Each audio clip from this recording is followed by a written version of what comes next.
Let's talk about interior design and colour materials. But first, let's talk about nature, Rico. What a beautiful backdrop we've got today. It's so beautiful today out there. I just love the contrasting seasons here, living in Sweden. And the light is very special too. Even when I came to Sweden first time here, nature stood out for me. It's magical and it's give you different kind of energy altogether. C40 is a very bold and confident design, and on the interior, it's described by the key pure lines in the design. So for example, the instrument panel has a continuous graphical window in which the technical elements, such as the vents and the screens, we work to embrace that within that continuous line. And then in between those elements leaves this area where we can really showcase the deco material in a beautifully concave surface with some light. Tell us about the deco, Rico. Yeah, deco is a very unique element for us in this car. It is a combination of the technology and the design. And my specialist, she got inspired from Scandinavian landscapes.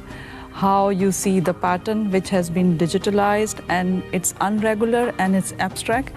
And when you backlit, you see the magic, how it came out. We were really surprised.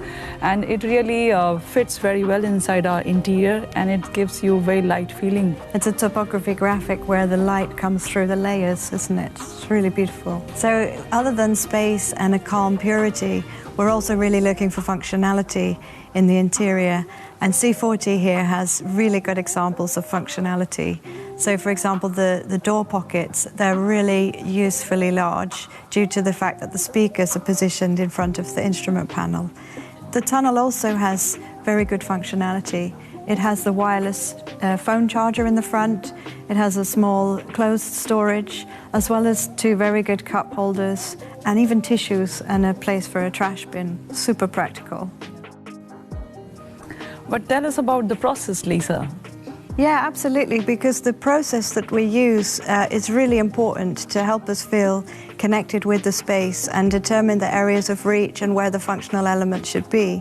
So we use full-size clay models, and there we not only can find the space, but we really get the attention to detail and the craftsmanship into all the surfaces. And then we also use virtual reality, so state-of-the-art in the goggles, where again we can get a really good sense of the space and even try lots of material options.